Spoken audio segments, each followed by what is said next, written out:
हमारे शरीर पर बैक्टीरिया, वायरस और फंगस जैसे हानिकारक कीटाणुओं का लगातार हमला होता रहता है। ये सूक्ष्म जीव हर समय हमारे शरीर में प्रवेश करने और उसे संक्रमित करने की कोशिश करते रहते हैं। अगर इन आक्रमणकारियों को अनियंत्रित छोड़ दिया जाए तो ये संक्रमण और बीमारियां पैदा कर सकते हैं।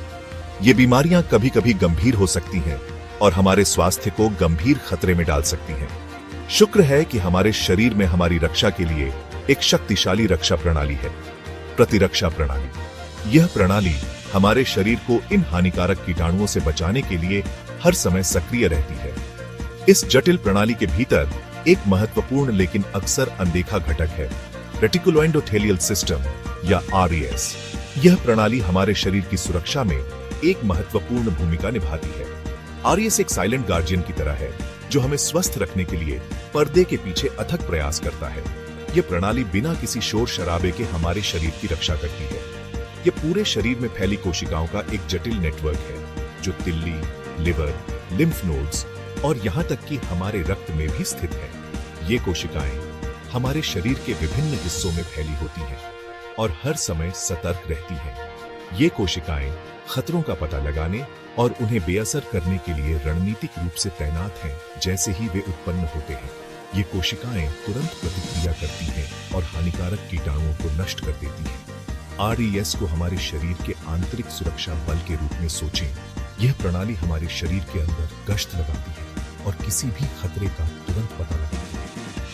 यह हमारे सिस्टम में गश्त लगाता है, विदेशी आक्रमणकारियों की पहचान करता है और नुकसान पहुंचाने से पहले ही उन्हें खत्म कर देता है। यह प्रणाली हमारे शरीर को सुरक्षित और स्वस्थ रखने में महत्वपूर्ण भूमिका निभाती है। यह महत्वपूर्ण प्रणाली हमारे संपूर्ण स्वास्थ्य और कल्याण को बनाए रखने में महत्वपूर्ण भूमिका निभाती है। इसके बिना हमारा शरीर हानिकारक कीटाणुओं के खिलाफ लड़ाई में कमजोर हो जाएगा। इसके बिना हम मानवीय संक्रमण की प्रक्रिया को संवेदनशील हैं। यहाँ तक कि सावधानी से हमारे लिए गंभीर समस्या बन सकती है। इस हमारे प्रतिरक्षा प्रणाली का आवश्यक हिस्सा है। हमारे शरीर को हानिकारक कीटाणुओं से बचाने में महत्वपूर्ण भूमिका निभाती है।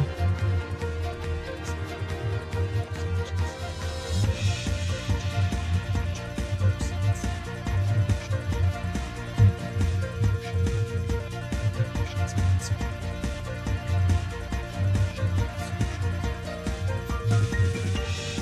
और हमें स्वस्थ रखने में मदद करती है। RES फैगोसाइट्स नामक कोशिकाओं के एक विशेष समूह से बना है। ये कोशिकाएं हमारे शरीर की प्रतिरक्षा प्रणाली का एक महत्वपूर्ण हिस्सा है जो हमें विभिन्न प्रकार के संक्रमणों और बीमारियों से बचाने में मदद करती है। फैगोसाइट शब्द का शाब्दिक अर्थ है खाने वाली कोशिका, जो उनके प्राथमिक कार्य का पूरी तरह से वर्णन करता है, विदेशी पदार्थों और सेलुलर मलबे को निगलना और नष्ट करना। ये कोशिकाएं हमारे शरीर के लिए एक प्रकार की सफाई कर्मचारी की तरह काम करती हैं। फैगोसाइट्स का मुख्य कार्य हानिकारक बैक्टीरिया, वायरस और अन्य रोगजनकों को पहचानना और उन्हें नष्ट करना है। वे हमारे शरीर की पहली रक्षा पंक्ति के रूप में कार्य करते हैं, जो किसी भी संभावित खतरे को तुरंत समाप्त करने का प्रयास करते हैं। RES में सबसे महत्वपूर्ण फैगोसाइट्स में मोनोसाइट्स और मैक्रोफेज हैं। ये कोशिकाएं हमारे रक्त प्रवाह में लगातार गश्त करती हैं, किसी भी संक्रमण या सूजन के संकेतों की तलाश में। मोनोसाइट्स RES के पैदल सैनिकों की तरह हैं। वे रक्त प्रवाह में घूमते हैं, लगातार किसी भी परेशानी के संकेतों के लिए गश्त करते हैं। जब उन्हें संक्रमण या सूजन का पता चलता है तो वे जल्दी से प्रभावित क्षेत्र में चले जाते हैं। वे संक्रमण के स्थान पर पहुंचने के बाद मोनोसाइट्स मैक्रोफेज में परिपक्व हो जाते हैं। मैक्रोफेज बड़े और अधिक प्रभावी होते हैं, जो आक्रमणकारियों को निगलने और नष्ट करने में सक्षम होते हैं। मैक्रोफेज RES के भारी तोपखाने की तरह है, जो सबसे कठिन खतरों से भी निपटने में सक्षम है। वे न केवल रोगजनकों को नष्ट करते हैं, बल्कि मृत कोशिकाओं और अन्य मलबे को भी साफ करते हैं, जिससे ऊतक की मरम्मत और पुनर्जनन में मदद मिलती है। साइट पर पहुंचने के बाद मोनोसाइट्स मैक्रोफेज में परिपक्व हो जाते हैं, जो आक्रमणकारियों को निगलने और नष्ट करने में बड़े और अधिक प्रभावी होते हैं। मैक्रोफेज न केवल रोगजनकों को नष्ट करते हैं, बल्कि मृत कोशिकाओं और अन्य मलबे को भी साफ करते हैं, जिससे ऊतक की मरम्मत और पुनर्जनन में मदद मिलती है। मैक्रोफेज आरईएस के भारी तोपखाने की तरह है, जो सबसे कठिन खतरों से भी निपटने में सक्षम है। वे न केवल रोगजनकों को नष्ट करते हैं, बल्कि मृत कोशिकाओं और अन्य मलबे को भी साफ करते हैं, जिससे ऊतक की मरम्मत और पुनर्जनन में मदद मिलती है। मोनोसाइट्स और मैक्रोफेज के अलावा आरईएस में अन्य विशिष्ट फागोसाइट्स भी शामिल हैं। प्रत्येक में अद्वितीय क्षमताएं हैं। डेंड्रिटिक कोशिकाएं, कुप्फर कोशिकाएं और माइक्रोग्लिया। डेंड्रिटिक कोशिकाएं सहज और अनुकूली प्रतिरक्षा प्रणालियों के बीच संदेशवाहक के रूप में कार्य करती हैं। लक्षित प्रतिरक्षा प्रतिक्रिया शुरू करने के बाद टी कोशिकाओं को एंटीजन प्रस्तुत करती हैं। वे प्रतिरक्षा प्रणाली का महत्वपूर्ण है, क्योंकि वे संक्रमण के खिलाफ एक विशिष्ट और प्रभावी प्रतिक्रिया को पैदा करती हैं। कुप्फर कोशिकाएं लिवर में स्थित रक्त को फिल्टर करती हैं, बैक्टीरिया और विषाक्त पदार्थों को हटाती हैं। वे लिवर की प्रतिरक्षा प्रणाली का एक महत्वपूर्ण हिस्सा है और शरीर को हानिकारक पदार्थों से मुक्त रखने में मदद करती है। माइक्रोग्लिया केंद्रीय तंत्रिका तंत्र के निवासी मैक्रोफेज मस्तिष्क और रीढ़ की हड्डी को संक्रमण से बचाते हैं। वे न्यूरोलॉजिकल स्वास्थ्य के लिए महत्वपूर्ण हैं और मस्तिष्क की प्रतिरक्षा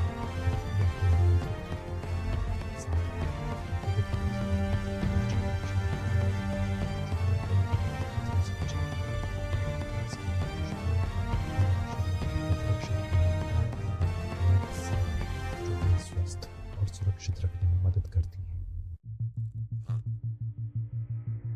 एक मैक्रोफेज की यात्रा अस्थि मज्जा में शुरू होती है, जो सभी रक्त कोशिकाओं का जन्म स्थान है। यहाँ हेमटोपोएटिक स्टेम सेल, रक्त प्रणाली की मास्टर कोशिकाएं रहती हैं। इन उल्लेखनीय कोशिकाओं में आरईएस के मैक्रोफेज सहित किसी भी प्रकार की रक्त कोशिका में विकसित होने की क्षमता होती है। हेमेटोपोइजिस नामक एक प्रक्रिया के माध्यम से स्टेम सेल सिग्नल प्राप्त करते हैं, जो उनके विकास को विशिष्ट मार्गों पर निर्देशित करते हैं। मैक्रोफेज बनने का रास्ता एक सावधानी पूर्वक व्यवस्थित प्रक्रिया है। सबसे पहले स्टेम सेल एक माइलॉइड पूर्वज कोशिका में अंतर करता है, जो मैक्रोफेज सहित कई प्रतिरक्षा कोशिकाओं का अग्रदूत होता है। इसके बाद माइलॉइड पूर्वज आगे चलकर मोनोब्लास्ट में विकसित होता है, जो मोनोसाइट वंश का एक प्रतिबद्ध अग्रदूत होता है। मोनोब्लास्ट तब मोनोसाइट में परिपक्व होता है, जो रक्त प्रवाह में प्रवेश करता है, खतरों का जवाब देने के लिए तैयार होता है। अंत में जब एक मोनोसाइट को संक्रमण या सूजन का पता चलता है, तो यह प्रभावित ऊतक में चला जाता है और एक मैक्रोफेज में परिपक्व हो जाता है, जो एक बड़ा और अधिक प्रभावी फागोसाइट होता है। यह विकासात्मक यात्रा मैक्रोफेज को आरईएस में अपनी महत्वपूर्ण भूमिका को पूरा करने के लिए आवश्यक उपकरणों और कौशल से लैस करती है। एक बार परिपक्व होने के बाद वे खतरों की पहचान करने और उन्हें खत्म करने में अत्यधिक कुशल होते हैं, हमारे स्वास्थ्य को बनाए रखने में महत्वपूर्ण भूमिका निभाते हैं। आरईएस फागोसाइटिक कोशिकाओं के अपने नेटवर्क के माध्यम से हमारे शरीर को नुकसान से बचाने में महत्वपूर्ण भूमिका निभाता है। यह प्रणाली हमारे शरीर की रक्षा की पहली पंक्ति है, जो हमें विभिन्न प्रकार के संक्रमणों और बीमारियों से बचाती है। इसके कार्य केवल आक्रमणकारियों को निगलने से आगे बढ़ते हैं। यह प्रतिरक्षा प्रतिक्रिया के समन्वय और ऊतक होमोस्टेसिस को बनाए रखने में भी महत्वपूर्ण भूमिका निभाता है। आरईएस न केवल बाहरी खतरों से लड़ता है, बल्कि यह हमारे शरीर के आंतरिक संतुलन को बनाए रखने में भी मदद करता है। फागोसाइटोसिस आरईएस का प्राथमिक कार्य है। यह प्रक्रिया हमारे शरीर को हानिकारक सूक्ष्म जीवों और मलबे से मुक्त रखने में मदद करती है। फागोसाइटोसिस के माध्यम से आरईएस हमारे शरीर को साफ और स्वस्थ बनाए रखता है। मैक्रोफेज और अन्य फागोसाइट्स बैक्टीरिया, वायरस, कवक और सेलुलर मलबे को निगलते और नष्ट करते हैं, संक्रमण के प्रसार को रोकते हैं और अपशिष्ट उत्पादों के शरीर को साफ करते हैं। ये प्रक्रिया न केवल संक्रमण को रोकती है, बल्कि ऊतकों की मरम्मत और पुनर्जनन में भी मदद करती है। रोगजनकों को निगलने और नष्ट करने के बाद मैक्रोफेज इन आक्रमणकारियों के टुकड़े, जिन्हें एंटीजन कहा जाता है, अपनी सतह पर प्रस्तुत करते हैं। यह प्रक्रिया प्रतिरक्षा प्रणाली के अन्य घटकों को सक्रिय करने में महत्वपूर्ण भूमिका निभाती है। यह एंटीजन प्रस्तुति अन्य प्रतिरक्षा कोशिकाओं जैसे टी कोशिकाओं को खतरे की उपस्थिति के प्रति सचेत करती है और एक लक्षित प्रतिरक्षा प्रतिक्रिया को ट्रिगर करती है। टी कोशिकाएं तब सक्रिय हो जाती हैं और संक्रमण से लड़ने के लिए विशिष्ट कार्य करती हैं। मैक्रोफेज साइटोकिन्स के महत्वपूर्ण उत्पादक हैं। सिग्नलिंग अणु जो प्रतिरक्षा प्रतिक्रिया को नियंत्रित करते हैं। साइटोकिन्स प्रतिरक्षा कोशिकाओं के बीच संचार को सक्षम बनाते हैं, जिससे एक समन्वित और प्रभावी प्रतिक्रिया सुनिश्चित होती है। साइटोकिन्स संदेशवाहक के रूप में कार्य करते हैं, अन्य प्रतिरक्षा कोशिकाओं को संक्रमण के स्थल पर भर्ती करते हैं और उनकी गतिविधि को नियंत्रित करते हैं। यह सुनिश्चित करते हैं कि प्रतिरक्षा प्रणाली तेजी से और प्रभावी ढंग से प्रतिक्रिया कर सके। जैसे जैसे कोशिकाएं उम्र बढ़ती हैं और क्षतिग्रस्त होती जाती हैं, वे सेनेसेंस नामक एक प्रक्रिया से गुजरती हैं, जहां वे विभाजित होना बंद कर देती हैं और घातक संकेत छोड़ती हैं। यह प्रक्रिया शरीर में सूजन और अन्य समस्याओं का कारण बन सकती है। मैक्रोफेज इन सेनेसेंट कोशिकाओं की पहचान करने और उन्हें हटाने में महत्वपूर्ण भूमिका निभाते हैं। ऊतक क्षति और सूजन को रोकते हैं। यह प्रक्रिया ऊतकों की मरम्मत और पुनर्जनन को भी प्रोत्साहित करती है। मैक्रोफेज लगातार ऊतकों में गश्त करते हैं, प्रतिरक्षा प्रणाली के खतरे के रूप में कार्य करते हैं।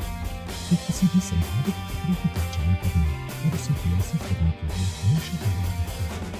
वे लगातार संक्रमण, सूजन या ऊतक क्षति पर किसी भी संकेत की तलाश में रहते हैं, जल्दी और प्रभावी ढंग से प्रतिक्रिया देने के लिए तैयार रहते हैं। इस प्रकार आरएनएस हमारे शरीर की सुरक्षा और स्वास्थ्य को बनाए रखने में एक महत्वपूर्ण भूमिका निभाता है।